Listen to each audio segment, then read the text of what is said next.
go-to. So to get here, I used to have to catch 2 buses and a train, and just to get to work. It took me literally 2 hours. I used to leave home every single morning at 6:45 a.m. to get to work for 9 a.m. And then I'd get here 20 minutes early. I'd be reading a book. I'd bring my laptop. I'd do my study. I remember we used to have team meetings every single Tuesday, and they were not laughing at me in like a bad way, but they were like, haha, you know, because I was reading 4-hour work week, which good book if you haven't read it. So yeah, it's just always so crazy every single time that I come here as well. Like most people will overestimate how much that they can achieve in 1 year, but they underestimate how much that they can achieve in 5 years, or how much can actually change in just 5 years. Like so much can happen in 5 years, and a lot of people go wrong because they think in that 1 year like they'll get disheartened and they don't achieve half their goals and that's it. But if you actually stay at it, you'll be surprised at where you'll end up. It honestly makes me so grateful. Like every single day, so grateful that this is my life, that you know I can spend money and not really think about it, and we're only getting better.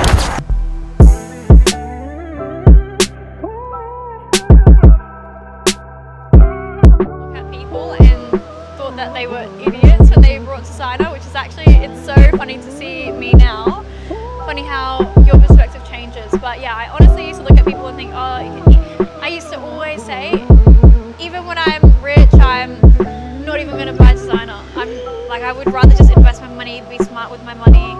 And I know you guys might have just like seen my channel and might look like I am buying these nice things all the time, but like I genuinely am not. When I tell you I still invest 95% of my income back into the business.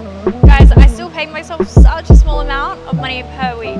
When it comes to me paying myself, guys, I pay myself $300 a week I live off, in terms of actual like groceries and like those other bills. Obviously a lot of like my rent and everything can come out of my company account, but like guys, I literally pay myself $300 a week in terms of actual spending.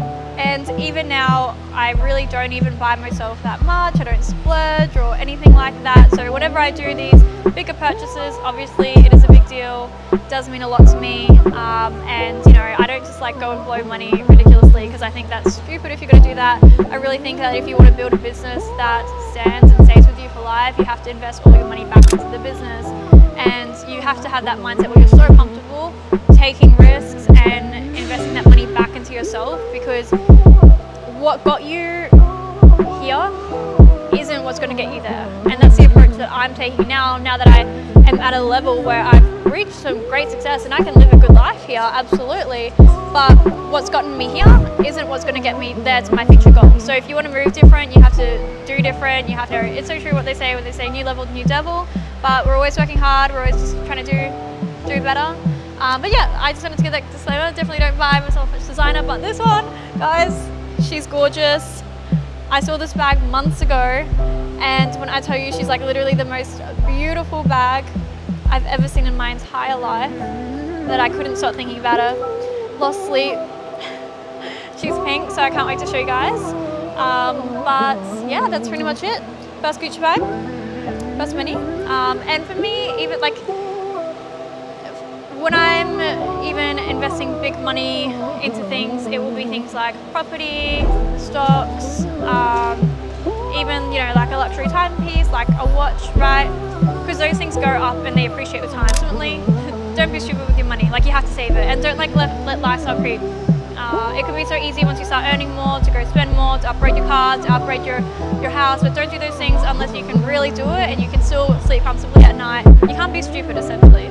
Don't try and go all in on your business if you haven't had any business success yet, and still work your job, like still do your side hustle, like do what you have to do.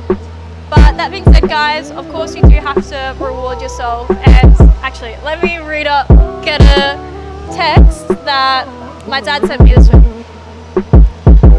Wise words from the father. He's so sweet. Wait, can we zoom in on this? Look what he said to me.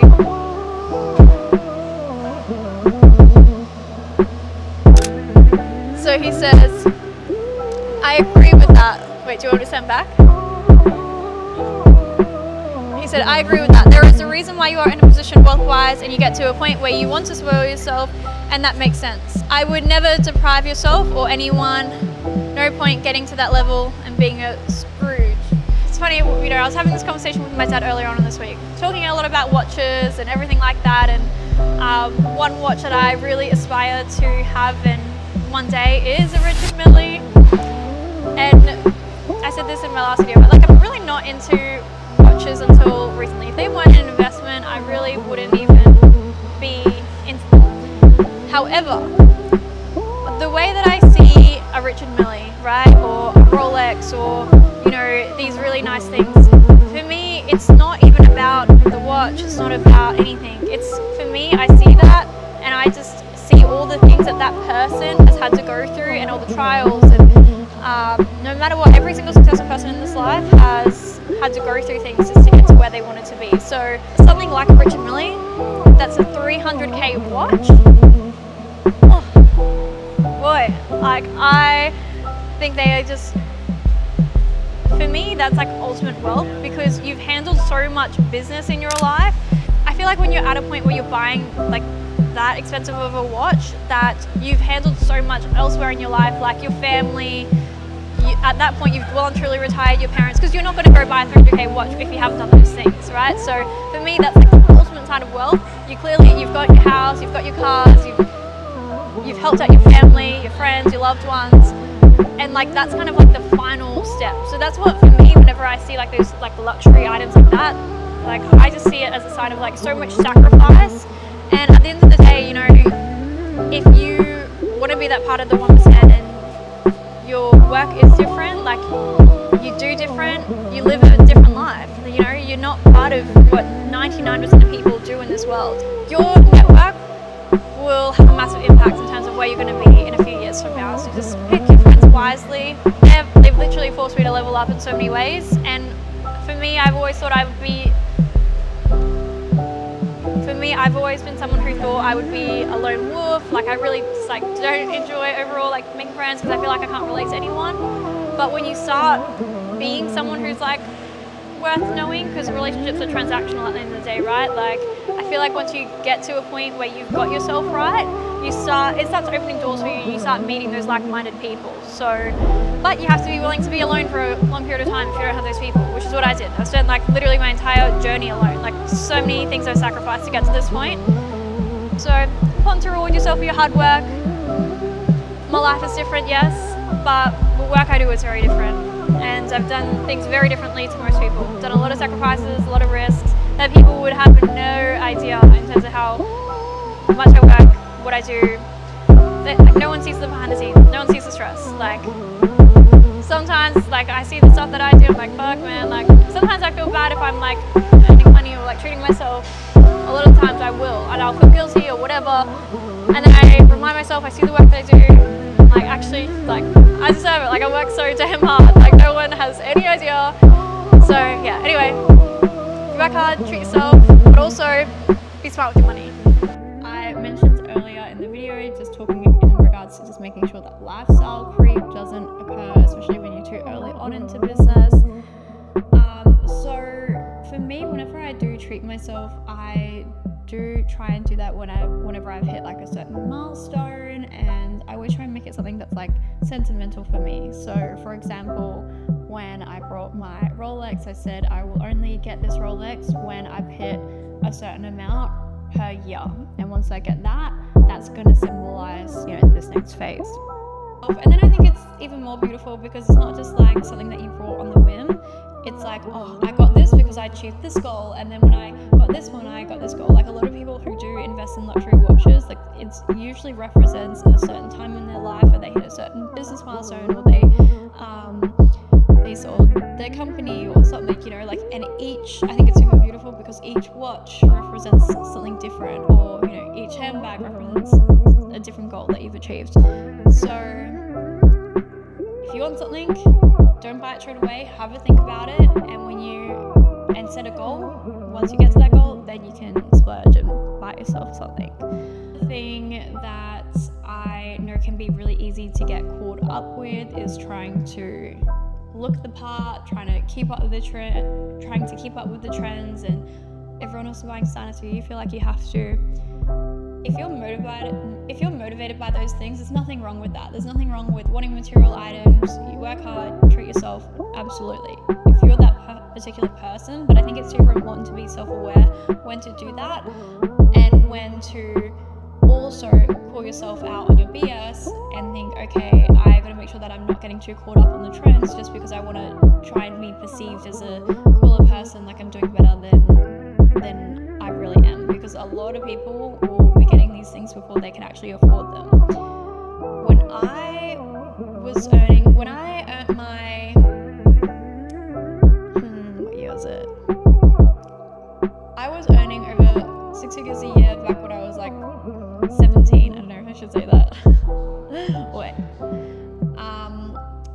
And I was still driving my Ford Focus. I was still driving like the shittest car you could possibly imagine. I didn't have any design. I didn't have anything nice. I was still living pretty frugally. On paper, on my tax return, had a great year.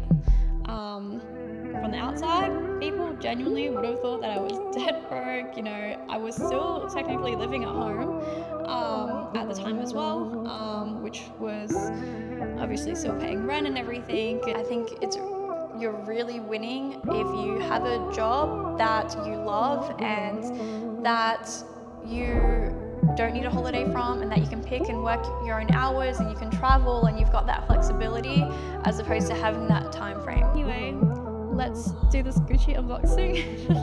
This is my Gucci bag.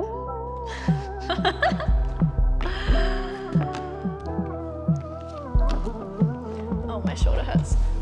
They threw in this bag too, which is like a tote bag. It also says Gucci on it.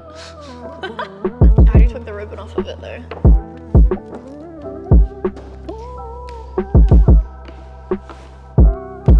Gorgeous. I like the branding actually.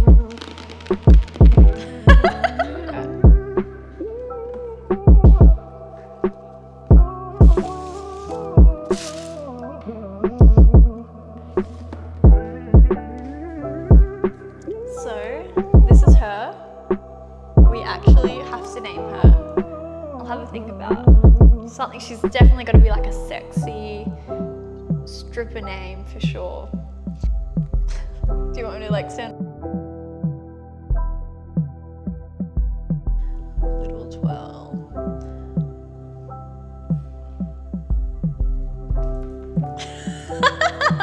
There's actually a lot of room. I can fit my wallet, my keys, my sunglasses all in there, and my lippies. So that's pretty much it. And then her on.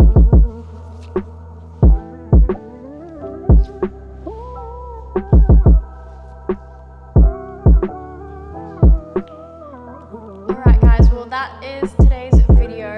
Thank you guys so much for joining me. It was honestly so much fun, and if you guys have any name suggestions for her, please let me know, because we definitely have to call her something together. So let me know your thoughts. But in the next video I've got a lot of client comps coming up now. It is officially comp season for all of my clients.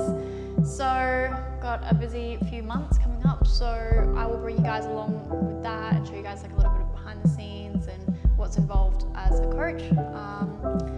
So that's pretty much it. We've got some awesome clients. We've got 8 clients competing this season, so super excited. We've got 7 ladies and 1 male client as well, so can't wait. And they're all over. Like we've got Queensland, we've got Perth,